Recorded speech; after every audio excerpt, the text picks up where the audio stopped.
100 કરોડ રામગાથા. વિશ્વામિત્રજીની આ વાત. ચરિતમ રઘુનાથસ્ય શતકોટિ પ્રવિસ્તરમ એકમક્ષરમ પુંસામ. એક એક અક્ષર મહાપાતક કલિમલ હરની, કલિમલ સમની મનોમલ હરની. એક એક અક્ષર રામકથાનો સાહેબ મારા ને તમારા મનના મેલને અને કાળના જે મેળ, કળિયુગનો જે પ્રભાવ છે એના મેં તુલસીદાસજી વિનય પત્રિકામાં એક પદ લખ્યું છે. મેં પહેલે દિવસે કદાચ આપને કહ્યું હતું, હું પાનું ફાડીને લાવ્યો છું કે આપણા જીવનમાં કેટલા મેલ છે એને રામકથા ખતમ કરી. કેટલા મેલ છે. અને મેલનો જન્મ તુલસીદાસજીએ લખ્યું છે મોહ છે. મોહમાંથી મલ ઉત્પન્ન થાય. આવું તુલસી પદ છે. મોહ જનિત મલ લાગ વિવિધ વિધિ. વિનય પત્રિકાનું 82 પદ નંબર 82. ઠીક હે, બરાબર. મોહ જનિત મલ લાગ વિવિધ વિધિ કોટી હું બદન ન જાય. મોહથી ઉત્પન્ન થયેલો અનેક પ્રકારનો મલ અમારા હૃદયમાં લાગ્યો છે. કેટલાય પ્રયત્નો કરીએ પણ એ મલ નીકળતો નથી. જન્મ જન્મ અભ્યાસ નિરત ચિત્ત. મારું ચિત્ત જન્મ જન્મથી અભ્યાસ કરે છે, અભ્યાસ કરે સતત. સંસ્કૃતમાં અભ્યાસની મને એક નોંધ આપવામાં આવી. સંસ્કૃતમાં અભ્યાસ શબ્દનો અર્થ થાય છે વારે વારે તીર ચલાવવું, જ્યાં સુધી લક્ષ્યભેદ ન થાય. વારે આ મૂળ અર્થ સંસ્કૃતમાં અભ્યાસનો આવે. પછી તો આપણે ચોપડીનો અભ્યાસ ને, વર્ગનો અભ્યાસ ને, આ અભ્યાસ ને, એ તો પછી અર્થ વિસ્તાર છે. બાકી સંસ્કૃતનો મૂળ જે વાત છે તે અભ્યાસ જ્યાં હોય ત્યાં વારે વારે આમ તીર ફેંકવાનું અને લક્ષ્ય ન વિંધાય ત્યાં સુધી એ અભ્યાસ કરે. એ બહુ સરસ. સંસ્કૃતના અમુક શબ્દ પ્રમુખ ગજબ છે. સંસ્કૃત જ ગજબ છે. નિપુણ શબ્દ તો આપણે ગમે તેને માટે વાપરીએ કે ભાઈ રસોઈ બનાવવામાં નિપુણ છે. હા, ભજીયા બનાવવામાં તો પાકો નિપુણ. ગાંઠિયા તો એના જેવી કોઈ નિપુણતા કોઈ નથી. ગાંઠિયાનું કરજો જયભાઈ. હા, અત્યારથી પાણી આવે છે મોઢામાં. અને એમાં ગોંડલના ભજીયા પછી પેલા મરચાઈ, ગોંડલના મરચાઈ ઘર પાણી આવે છે. હું ખોટું નથી. અહીંયા બેન વજ્ર લેપો ભવિષ્યથી. તમને આવે છે? સાચું બોલજો. આવે છે ભજીયા? નહીં તો આમ નહીં કે આવે છે કે નહીં? પણ આમ શું કરે? પણ એમ આવે કે હા પાડ કે ના પાડે? આમ હું નાખી દઈશ. હા આવે? હા બોલતો જ નથી. ગજાનન આવી રીતે કઈ કથાઓ હોતી છે. માણસની સહજ ગતિ હોવી જોઈએ. મારી વ્યાસપીઠથી ઘણા પ્રેરણા લીધી હશે, પણ મેં કોઈથી પ્રેરણા નથી લીધી. મારું વહેણ, મારા દાદાએ જે રીતે ધક્કો માર્યો એ રીતે જે સમયે સાહસનો અર્થ સંસ્કૃતમાં નિપુણ. પેલા નિપુણ કહી. નિપુણનો અર્થ આપણે કહીએ ને ભાઈ બહુ નિપુણ છે, બોલવામાં નિપુણ છે, આમ છે, રસોઈ કરવામાં નિપુણ છે. પણ નિપુણનો અર્થ છે એને જ નિપુણ કહેવાય સંસ્કૃતમાં, જેને બહુ પુણ્ય કરી આવું. પુણ્યવાન હોય એ જ નિપુણ.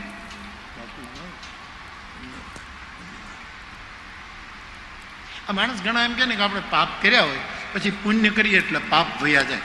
ભ્રાંતિમાં રહેતા નહીં. બે ખાતા જુદા છે. પુણ્ય કરશો એનું સારું પરિણામ પણ તમને મળશે ને પાપ કર્યું છે એ ભોગવવું પડશે. ઘણા એમ જ માને છે કે હું આટલું બધું કરી નાખું, પછી આટલું પુણ્ય કરું, આટલો બધાનો શોષણ કરી અને પછી એક રામકથા કરાવી નાખું. નહીં, બે ખાતા જુદા છે. હા, કોઈ વહેમમાં ન રહે કે સમાજનું શોષણ કરવું પછી રામકથામાં હું કંઈક આટલું કરી નાખું. બે ખાતા અંક ગણિત બીજ ગણિતનો ફરક છે. આમ જો હું મારું પ્રાઇમરી ટીચરનું મારું તમને બતાવું. અંકગણિતમાં શું? આમાં મારા ટીચરો બેઠા છે બધા. હવે અંકગણિતનો નિયમ શું હોય? 5 ઓછા 5 એટલે શું થાય? અંકગણિત 5 ઓછા 5 શું થાય? 0 ને. અંકગણિતનો નિયમ આ છે કે 5 માંથી 5 કાઢો એટલે શું રહે? 5 ઓછા 5. અંકગણિત એમ કે 0. પણ બીજગણિત, આ મેં હું ભણ્યો છું એટલે બીજગણિત અ ઓછા બ શું થાય? એનું પરિણામ અ ઓછા બ. બીજું કઈ આવે છે? ઓલામાં તો 5 ઓછા 5 એટલે અંકગણિતમાં 0, પણ બ ઓછા a માઇનસ b એમ જ રહે. એમ સાહેબ, પાપ કર્યા હોય પુણ્ય કર્યું, બે ખાતા જુદા જ છે. કરેલા ભોગવવા જ પડશે. હારા કર્યા હશે તો બીજા જન્મમાં ફાયદો થશે. બાકી ઘણા એમ કે હું આટલું કરી નાખું, આખી જિંદગી અસત્ય બોલીને સાંજે એક દિવસ સત્યનારાયણની કથા કરી લઉં, મારું બધું થાય જ નહીં. એ ઓછા બી એ બધું આમ જ રહેવાનું છે સાહેબ. અંકગણિત અને બીજ ગણિતનો આ બે પાસાનો ફરક બંને. પંચદશીમાં કેવું લખ્યું? પંચદશી તો બહુ ક્લિષ્ટ ગ્રંથ છે, એટલે મેં હજી સુધી લીધો નથી. અત્યંત ક્લિષ્ટ ગ્રંથ.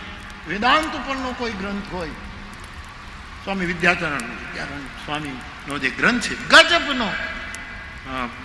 વિષ્ણુદેવાનંદ ગિરી દાદાનું ભાષ્ય પણ થોડુંક એના ઉપર છે, મંડલેશ્વરજી પંચદશી. બહુ સરસ આવી બધી વ્યાખ્યાઓ. તો મારો કહેવાનું નિપુણ એટલે જેના ખાનદાનમાં, જેની વ્યક્તિમાં પુણ્યનો જથ્થો પડ્યો છે એનું નામ નિપુણ. પ્રવીણ શબ્દ જેને વીણા વગાડતા આવડતી હોય એને જ પ્રવીણ. મૂળ શબ્દ મૂળ આ છે, પછી તો એનો વિસ્તાર થાય થવો જોઈએ, એમાં કોઈ ના. પણ મૂળ જે છે શબ્દ બ્રહ્મ, એના બધા આ બધા અર્થો. સાહસની વ્યાખ્યા સંસ્કૃતમાં શું? બીજાની હત્યા કરો અને બીજાનું લૂંટી લો, એને સાહસ કહેવાય. બીજા સિવાય સાહસ નથી.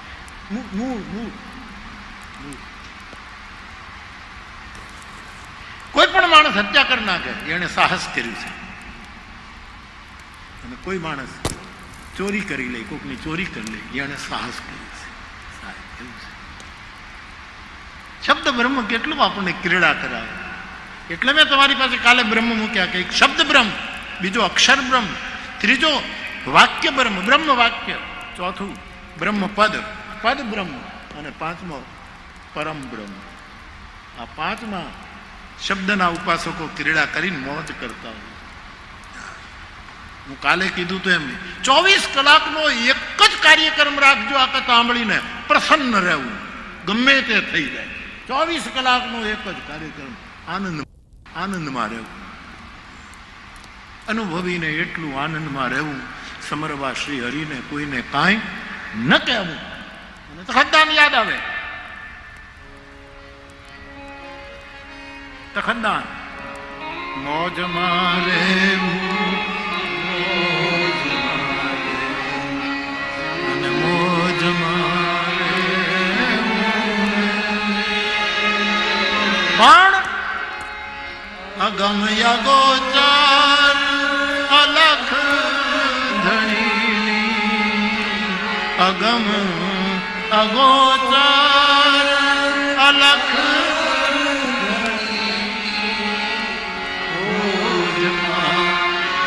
રહેવું રે, મોજમાં બાવાજી મોજમાં રહેવું. એક જ અમારે તો મારા માટે એક જ પ્રોગ્રામ આપણો, 24 કલાક આનંદમાં રહેવાનું. જે ખાવું હોય કરે, દુનિયાને જે કહેવું હોય કે, દુનિયાને જે કરવું હોય કરે. આપણે આપણી પ્રસન્નતા, કારણ કે જગતગુરુ શંકરાચાર્ય કહે છે પ્રસન્ન ચિત્તે પરમાત્મા દર્શન. જેનું ચિત્ત પ્રસન્ન રહેશે એને પરમાત્માના દર્શન થશે.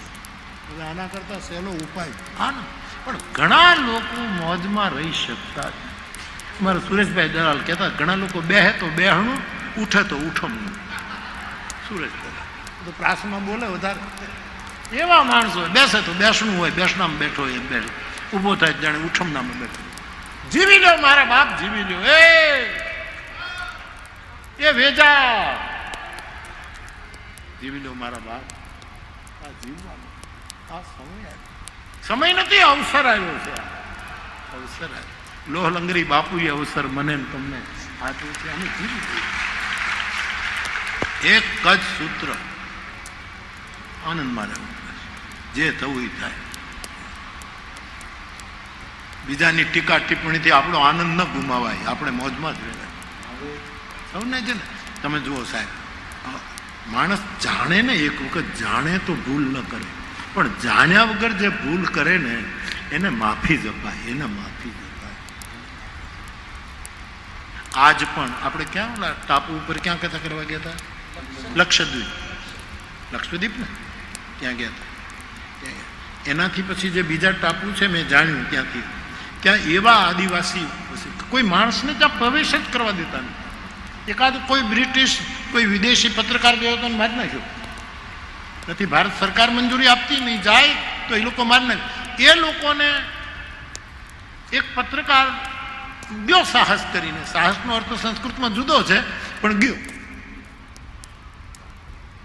અને એ કંઈક પોતાના દેશને માહિતી આપતું હતું ને એના ફોન આમ લગાવી. એટલે પેલા તદ્દન મૂળ આદિવાસી કોમ, એ લોકોને બહુ નવાઈ લાગી કે આ હાથમાં પકડીને કોની સાથે વાત કરે, આ કોની સાથે, આ શું છે? કારણ કે એને જાણ્યું જ નથી. અને જો એ જાણી લે તો એ વાતો કરો. અમુક વસ્તુ આપણે જાણી નથી એટલે આપણને વહેમો જાગે છે, આપણને અનેક પ્રકારની વિચારણા. તમે એક વખત જાણી લો. મારા માનસે જ ચોપાઈ લખી છે, જાણે બિનું હોય પરસ્થિતિ. જાણ્યા વગર ભરોસો નહીં આવે. પહેલા જાણી લો, પ્રભાવમાં નહીં, નજીક જઈને સ્વભાવ જાણી લો. જાણે બિનું હોય પરતીતિ, બિનું પરતીતિ હોય નહીં પ્રીતિ, પ્રીતિ વિના નહીં ભક્તિ દ્રઢાય. આ તુલસીએ પ્રોસેસ બતાવી, જાણી લે. તો બાપ આપણે જેને મોબાઈલની ખબર, અમારા ગામમાં પહેલી વાર રેડિયો આવ્યો, હું નાનો હતો, 7-8 વર્ષની ઉંમરે છે, ને પંચાયતમાં પહેલી વાર રેડિયો આવ્યો, ગામના ચોરા ઉપર રેડિયો મૂક્યો, સમજ્યા? એમાં મારો પોતાનો અનુભવ. તે અમારી શેરીમાં એક ખેડૂતના ધર્મપત્ની, અમે એના ભાભી કહેતા, એ પાણી ભરવા ગયા ગઢને કૂવે, અને એ ચોકમાં અમારી પંચાયત કચેરી છે, ત્યાંથી બાજુમાં જાઓ એટલે ગઢનો કૂવો છે. એ બેન પાણી ભરવા ગઈ ને અહીં રેડિયો મૂકાણો, પહેલું વહેલું એ રેડિયો કંઈક ચાલુ થયો અને એમાં કંઈક છોકરાને રડવાનો અવાજ આવ્યો. ખબર નહીં શું સ્ટેશન મળી ગયું. એમાં ઓલી બેન પાણી ભરીને આવી અને એટલી ગભરાઈ ગઈ. હું રામજી મંદિરના ખૂણે બેઠો હતો. મને કહે, મોરારી બાપુ આ પંચાયતવાળાને, આ સરપંચને આ બધા શું કરે છે? કંઈક એવું ડબલું માંધ્યું છે, એમાં એક છોકરું પુરાઈ ગયું છે, બહુ રડે છે, બાપુ તમે જાઓ એ છોકરાને બહાર કાઢો. એને રેડિયાને જાણ્યો નથી એટલે એને એમ લાગે છે કે કોઈ બાળક પુરાય, પણ એને ઘરે થોડુંક સમજતી થાય, થોડોક એને, અને એને બુશનો રેડિયો એને ઘરે પકડાવી દો, કંઈ વાંધો નહીં. જે નથી જાણતા ને એને તકલીફ છે. એક વાત જાણી લેજો તો પછી ખ્યાલ. સ્વભાવ જાણવું, પ્રભાવમાં ન જવું, તો પછી વાંધો નથી આવતો. એક જ મુદ્દાનો આપણે ગોંડલવાસી ભાઈ બહેનો, હા આટલા આજુબાજુ મોજમાં રહેવું, ગમે તે થાય આનંદમાં રહેવું. દુનિયા શું કરી નાખે, શું કરી નાખે. આપણા રમુજી આ નથી કહેતા કે એક ભાઈએ 5,000 રૂપિયા એક ભાઈ પાસેથી ઉધાર લીધેલા.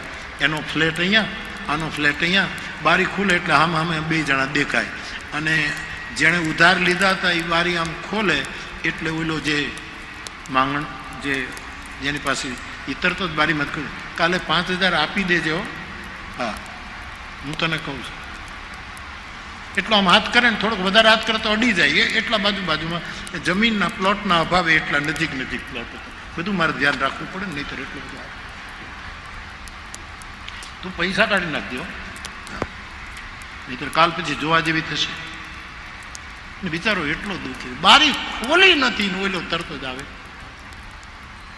પૈસા આપી દે છે. એની પત્નીએ પોતાના પતિને કીધું, પણ આટલા બધા ડરો છો શું કામ? મને બીક લાગે. એ એમ કે છે, કાલે હું તું જોજે પૈસા આપી દેજે. તો હવે 1 મિનિટ તમે ઉભા રહો, બારી ખોલો, પછી તમે અંદર વયા જાઓ.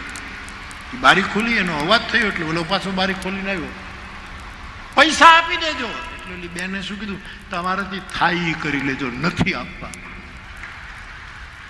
આમ કહીને પછી અંદર આવીને કીધું, હવે ઈ જાગશે, તું હુઈ જા. હવે એને જાગવા મોજ માર. આનો અર્થ કોઈના લીધા પછી દેવા નહીં એવો ખોટો અર્થ ન કરતા કે બાપુએ કીધું છે એટલે આપણે કોઈનું દેવું જ નહીં. એમ નહીં કરતા, સમયસર આપી દેજો. પૂનમ ભરવા કરતાં બેંકના હપ્તા ભરી દો, એ વધારે સારું છે. કોણે કીધું? કોઈ કે બહુ સરસ કહ્યું. ઘણા લોકો પૂનમ નથી, ડાકોરની પૂનમ ભરે, અંબાજીની પૂનમ ભરે, આપણે પૂનમે એને બોલાવી તો બાપ આપણા જીવનમાં મોહમાંથી ઉત્પન્ન થયેલા અનેક મન છે અને જન્મ જન્મથી આપણે અભ્યાસ કરીએ છીએ પણ એ મટતા નથી. અને અભ્યાસનો અર્થ મને સંસ્કૃતમાં મળ્યો એ કહેવા માટે મેં આપને આ પ્રવીણ ને નિપુણ ને સાહસ ને આ બધા શબ્દો જે અભ્યાસ ને એ જે સંસ્કૃત ગજબ છે અદભુત.